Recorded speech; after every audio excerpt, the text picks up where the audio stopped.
Gugu estava de férias, tá? Essa pessoa me revela que ele estaria na China ou Singapura, tá? Provavelmente também viajando e vendo negócios, né? E ao retornar nos finais de férias, ele queria ter o contato com os filhos dele. Então ele faz o quê?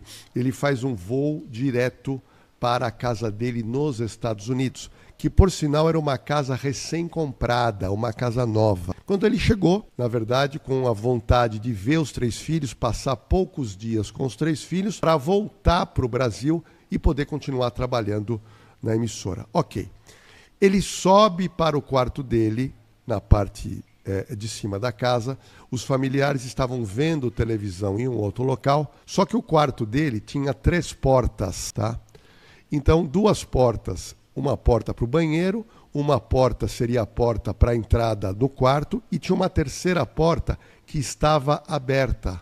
E essa porta que estava aberta, quando ele abre, o local está escuro. Era um cômodo, não era um sótão. Era um cômodo escuro. E quando ele entra, e era um cômodo que tinha lá dentro um aparelho de ar-condicionado. Mas a dedução da família é que ele entra até para conhecer melhor o lugar, ele imaginando que seria um cômodo habitável, e a pessoa que me passa, porque normalmente sótão, aqui no Brasil, a gente tem aquela figura daquele alçapão que você tem que pôr uma escada.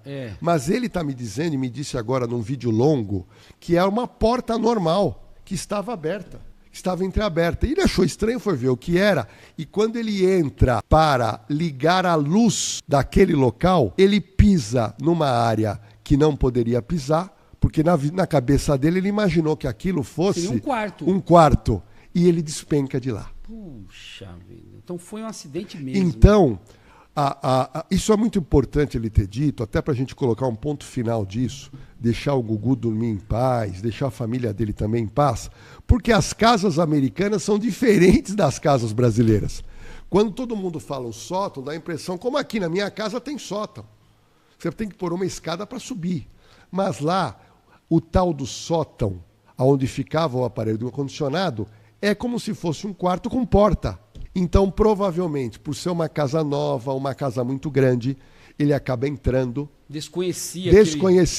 Inicialmente, ele deve ter dado sorte e pisado na parte de madeira.